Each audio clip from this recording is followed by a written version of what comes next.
Hello दोस्तों, मेरा नाम है रहनुमा और मैं आपका स्वागत करती हूँ जीएस स्टडी कॉर्नर पे। दोस्तों, आज हम इतिहास पढ़ेंगे। इतिहास में हम आधुनिक भारत के इतिहास के बारे में पढ़ेंगे। इससे पहले मैंने आधुनिक भारत के इतिहास पर कई वीडियो बनाई हैं, तो अगर आपने वो वीडियो नहीं देखी है, आप उन वीडियो को देख सकते हैं, जिसमें मैंने क्रम से किस तरह से यूरोपीय कंपनियां आई हैं, उन्होंने कंपनियों की स्थापना किस तरह से की है, उनके यहाँ आने का, भारत में आने का कारण क्या था, इन सारी बातों को हमने उसमें डिस्कस किया था। उसके बाद हमने उस पर बात कर रहे थे कि अंग्रेज British east India company Bharat में अपना किस तरह से प्रभुत्व स्थापित करेगी। इस क्रम में हम पढ़ रहे थे कि बक्सर का युद्ध होता है, प्लासी का युद्ध होता है, तो ये युद्ध होते हैं जिससे क्या हो जाता है, निर्धारण हो जाता है कि अब क्या करेंगे, बंगाल पर उसका अंग्रेजों का अधिकार हो जाता है। इन सारी चीजों को डिटेल से हमने उस वीडियो में पढ़ा है, तो आप उस वीडियो में देखेंगे। आज में जो हम स्टार्ट करेंगे, तो बंगाल पर आपने देखा अंग्रेजों ने जो शुरुआत की थी बंगाल पर अधिकार करने से की थी। उसके बाद वो मैसूर की तरफ आएंगे, कर्नाटक की तरफ जाएंगे, तो किस तरह से वो पूरे भारत में अपना शासन स्थापित करेंगे। उसी क्रम में आज जो हमें पढ़ना है, आज का जो टॉपिक है, मैसूर पर अंग्रेजों का अधिकार। तो किस तरह से अंग्रेज जो है मैसूर पर अपना अधिकार करेंगे, इन सारी बातों को हमें आज पढ़ना है। तो ये सारी बातें डिटेल से पढ़ेंगे, लेकिन उससे पहले हमें ये जानना होगा कि ये मैसूर कहाँ से आया, मैसूर का उदय कैसे हुआ, मैसूर की पृष्ठभूमि क्या है, इन सारी बातों को हम जानेंगे। ठीक है, तो चलिए अब चलते हैं अपने टॉपिक पे। तो मैसूर का उदय कैसे हुआ, इस सारी बातों को जानेंगे। तो मैसूर का उदय कैसे हुआ आपने एक घटना सुनी होगी,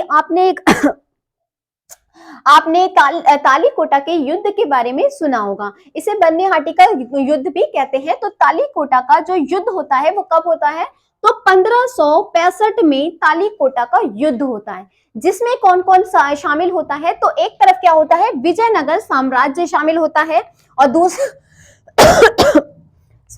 और तो दूसरी तरफ दक्कन का गुट। तो विजयनगर साम्राज्य और दक्कन के गुट में कौन कौन शामिल होगा, तो अहमदनगर, गोलकुंडा, बीजापुर, बीदर।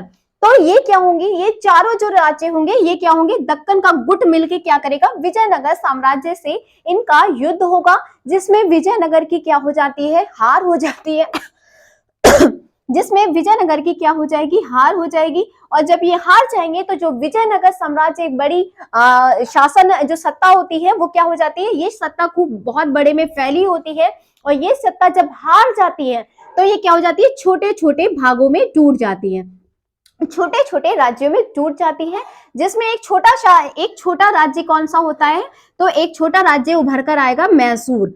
उसी के बारे में हमें अध्ययन करना है। तो हमने देखा कि मैसूर की किस तरह से वो आ रहा है, किस तरह से उभर कर आएगा, तो ये सारी बातों को हम जान रहे थे। तो मैसूर का इतिहास यही है कि तालीकोटा का युद्ध जब हुआ था 1565 में, तो दो तरफ से शासन थी, एक विजयनगर साम्राज्य तरफ से और दूसरा दक्कन के गुट में क्या होता है, युद्ध होता है, जिसमें विजयनगर की हार हो जाती है। और क्या होता है, तो विजयनगर के जो अंदर राज्य होते हैं वो छोटे छोटे भागों में टूट जाते हैं, छोटे छोटे राज्यों में टूट जाते हैं। तो अब आगे देखते हैं, विजयनगर साम्राज्य का विघटन हो जाता है और ये छोटे छोटे राज्यों का इसमें उदय हो जाता है, क्योंकि बड़ी सत्ता हार चुकी होती है। अब क्या होगा, तो इसी में एक राज्य क्या कौन सा उभर कर आता है, मैसूर क्या होता है, वोडेयार वंश।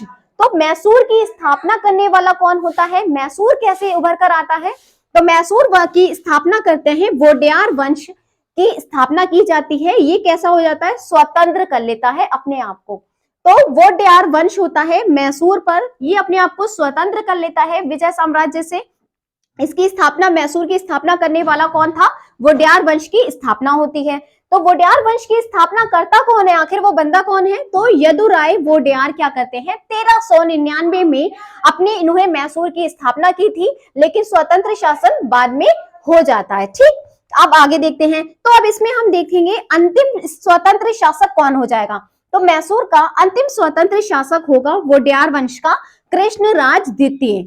अंतिम स्वतंत्र शासक कौन हो जाएगा, कृष्णराज द्वितीय हो जाएंगे, जिनका शासन काल कितना होगा, 1734 से लेकर 1761 तक के इनका शासन काल रहेगा।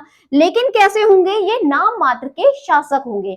ये क्या होंगे, ताकत जो होगी, पावर जो होगी, वो इनके दो मंत्रियों के पास होगी। किसके पास किसके पास होगी, तो वास्तविक शक्ति किसके हाथ में होगी, बैठे तो ये होंगे बैठे कृष्णराज द्वितीय होंगे, लेकिन ये नाम मात्र का शासक होगा। वोडियार वंश का। और इसकी वास्तविक शक्ति किसके पास होगी, तो 2 मंत्रियों के पास होगी। वो 2 मंत्री कौन होंगे, तो नंदराज होगा, दूसरा देवराज होगा। जो नंदराज होगा वो कौन होगा, वित्त मंत्री होगा। देवराज कौन होगा, तो देवराज सेनापति होगा। तो शक्ति इन लोगों के पास होती है। अब हमें ये जानना है कि किस तरह से टीपू सुल्तान, किस तरह से हैदर इसमें आते हैं, किस तरह से इसके बीच में आते हैं। क्योंकि मैसूर की स्थापना करने वाला कौन है, तो यदुराय वोडियार ने 1399 में मैसूर की स्थापना की थी।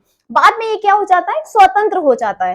फिर क्या होता है, हैदर अली। आपने हैदर, जब भी मैसूर का नाम आता है तो हैदर अली, टीपू सुल्तान, इन लोगों का नाम आता है। क्योंकि अब ये लोग कहां से आएंगे, ये लोग कैसे, किस तरह से मैसूर में जुड़ेंगे, उनकी बात हम देखते हैं। तो हैदर अली जो होता है, हैदर अली के पिताजी क्या होते हैं, वो इसमें काम कर रहे होते हैं, इनकी सेना में काम कर रहे होते हैं। तो जब वो सेना में कार्य कर रहे होते हैं, साथ ही उनका हैदर अली भी काम कर रहे होते हैं। तो हैदर अली की जो उनकी स्किल, उनका टैलेंट देखकर क्या होता है सॉरी, तो हैदर अली का जो टैलेंट होता है उसको देखकर नंदराज जो होते हैं ये क्या कर देते हैं, डिंडीगुल का फौजेदार बना देते हैं। क्योंकि हैदर अली एक बहुत ही कुशल सेना में होता है। तो ये इसको क्या करते हैं, इसकी कुशलता देख के, इसका जो अच्छे काम है उसको देखकर ये नंदराज क्या कर देते हैं, इसको अगला डिंडीगुल का फौजेदार बना देते हैं। तो 1755 में क्या कर दिया जाता है, हैदर अली को डिंडीगुल का फौजदार बना दिया जाता है। अब 1761 में, क्योंकि इसके पास टैलेंट होता है, पावर होती है, तो 1761 में क्या कर देगा, ये मैसूर का शासक कौन अगला बन जाएगा, तो हैदर अली क्या, सॉरी, मैसूर का शासक हैदर अली बन जाता है। कब बनेगा, 1761 में।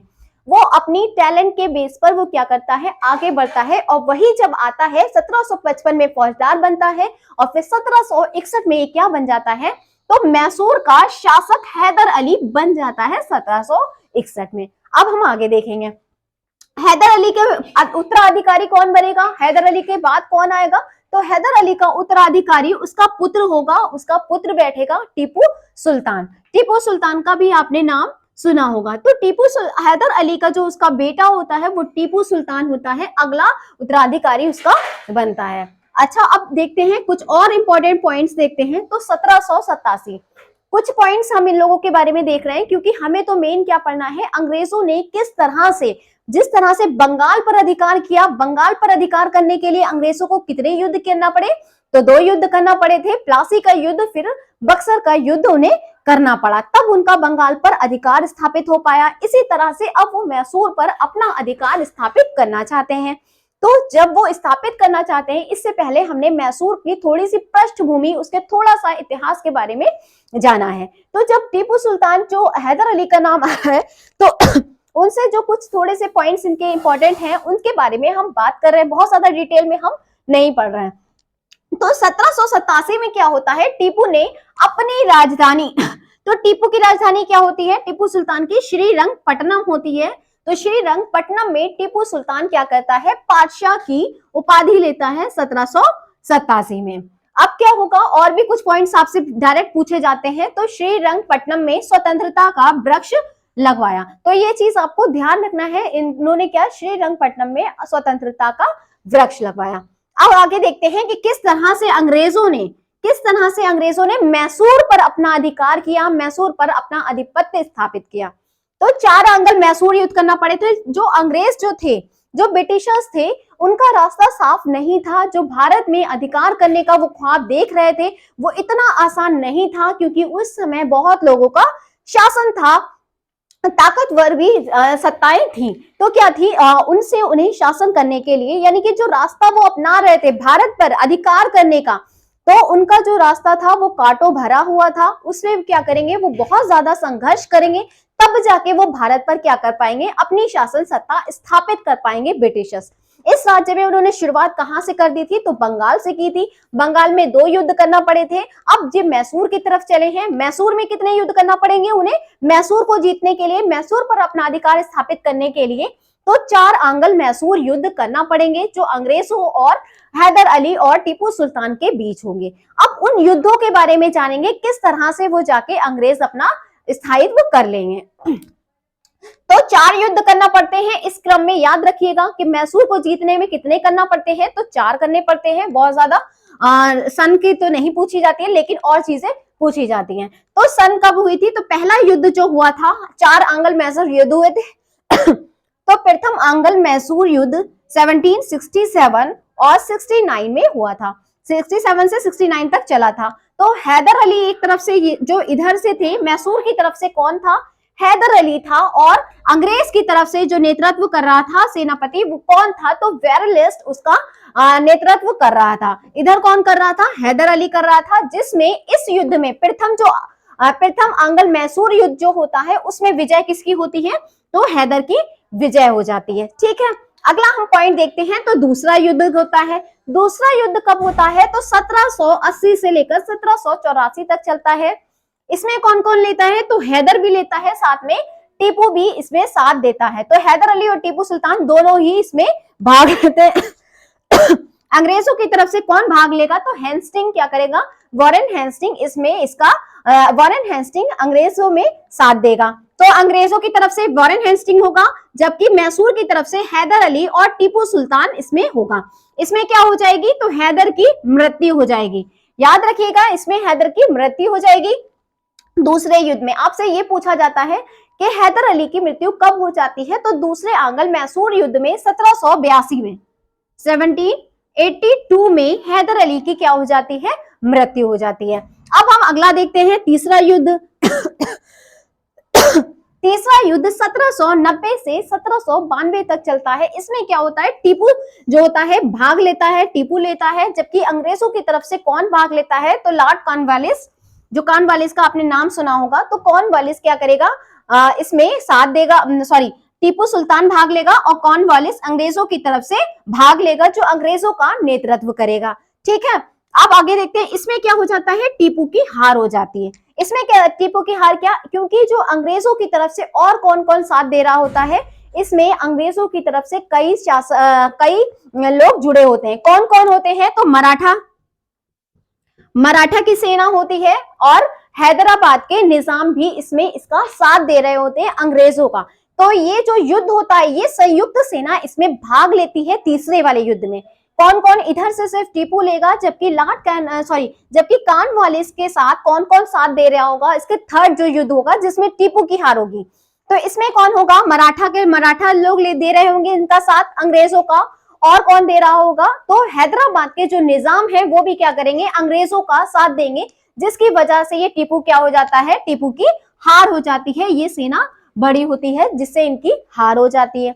और दूसरे युद्ध की जब हमने बात की थी, तो इसमें तो हैदर की विजय हुई थी, लेकिन जो दूसरा युद्ध हुआ था हैदर अली और टीपू हेस्टिंग के जो बीच में जो युद्ध हुआ था, उसमें हैदर की मृत्यु तो हुई थी, लेकिन इन लोगों जो दूसरा युद्ध हुआ था उसमें एक तरीके से न जीत हुई थी न हार हुई थी, और युद्ध खत्म हो गया था। ठीक है, इसके लिए संधि हुई थी, तो इस पे बात करेंगे। चौथा जो युद्ध हुआ था वो कब हुआ था? 1799 में चौथा आंग्ल मैसूर युद्ध होता है, जिसमें कौन भाग लेता है? तो टीपू भाग लेता है, और अंग्रेजों की तरफ से कौन भाग लेता है? तो वेलेजली भाग लेता है। इसमें क्या होता है? तो इसमें इस युद्ध में टीपू की मृत्यु हो जाती है, और इस तरह से क्या हो जाता है? टीपू की मृत्यु हो जाने के बाद ताकत खत्म हो जाती है, और फिर किसका अधिकार हो जाता है? इस तरह से अंग्रेजों का अधिकार मैसूर पर भी हो जाएगा। तो इन चीजें को देखी थी, लेकिन कुछ चीजें आपसे पूछी जाती है। ये 4 युद्ध हुए थे, इसमें क्या होगा? तो इसमें संधियां पूछी जाती हैं। तो इसमें प्रमुख संधियां हुई थी, जिससे सीधे सीधे आपसे क्वेश्चन बनते हैं। तो पहली चीज, जब पहला जो युद्ध हुआ, तो पहले युद्ध के बाद कौन सी संधि हुई है? तो पहले युद्ध के बाद मद्रास की संधि हुई थी पहले युद्ध में। फिर दूसरे की बात करें तो दूसरा जो युद्ध हुआ था, इसमें किसका संधि कौन सी हुई थी? तो मंगलोर की संधि के द्वारा ये युद्ध समाप्त हो गया था। तो दूसरी संधि कब हुई थी? आपसे डायरेक्ट पूछा जाता है, कौन से युद्ध के बाद कौन सी संधि हुई? तो पहले युद्ध के बाद मद्रास की संधि हुई, दूसरे युद्ध के बाद मंगलोर की संधि हुई, तीसरे में क्या होता है? टीपू की हार हो जाती है, और श्रीरंगपट्टम की संधि करना होती है। यहाँ पे हम देख रहे हैं टीपू की हार हो रही है, और संधि कौन सी होगी? तो श्रीरंगपट्टम की संधि होगी तीसरे युद्ध के बाद। चौथे में क्या होता है? चौथे में संधि होने का सवाल ही नहीं होता, क्योंकि टीपू सुल्तान क्या हो जाता है? उसकी मृत्यु हो जाती है। जब टीपू ही हार गया, तो फिर किसका अधिकार हो जाएगा? अंग्रेजों का पूरी तरह से अधिकार हो जाएगा। फिर वो क्या कर देते हैं, अंग्रेज वोडेयार वंश को लौटा देते हैं और फिर अपने हिसाब से उस पे अपना अधिकार करते रहते हैं, कठपुतली की तरह वहां का शासन चलाते हैं। ठीक है, तो इस तरह से हमने देखा कि अंग्रेज किस तरह से अधिकार कर रहे हैं भारत पर। एक तरफ पहले कहां पर हो गया इनका, तो पहले इनका बंगाल की तरफ हुआ है। जैसे आपका ये जो आपका भारत का नक्शा है, तो पहले ये बंगाल की तरफ इन्होंने अपना पूरा अधिकार कर लिया, फिर ये इधर क्या करेंगे, मैसूर में अपना अधिकार स्थापित कर लेंगे। मैसूर को जीतने के लिए कितने करना पड़ेंगे, तो 4 युद्ध करना पड़ेंगे। और तीसरा जो युद्ध होगा, इसमें याद रखिएगा, तीसरे में संयुक्त सेना भाग लेगी। कौन कौन लेगा, तो मराठा के शासक भी मराठा की तरफ से सेना लड़ेगी और मराठा की सेना होगी, साथ देगी अंग्रेजों का। और कौन देगा, तो हैदराबाद के निजाम भी किसका साथ दे रहे होंगे, अंग्रेजों का साथ दे रहे होंगे, जिसकी वजह से टीपू सुल्तान की हार हो जाती है। टीपू सुल्तान की हार होती है तो तीसरे युद्ध में कौन सी संधि करना पड़ती है, श्रीरंगपट्टनम की संधि करना होती है। चौथे में टीपू सुल्तान की मृत्यु हो जाती है। मृत्यु इनकी 1799 में ही हो जाती है, 1799 में मृत्यु हो जाती है। और इस तरह से अंग्रेजों का मैसूर पर भी अधिकार स्थापित हो जाता है। तो अगर आपको मेरी वीडियो पसंद आई हो तो प्लीज वीडियो को लाइक करिए, शेयर करिए एंड कमेंट करें और चैनल को सब्सक्राइब करना ना भूलें। Thank you for watching my video.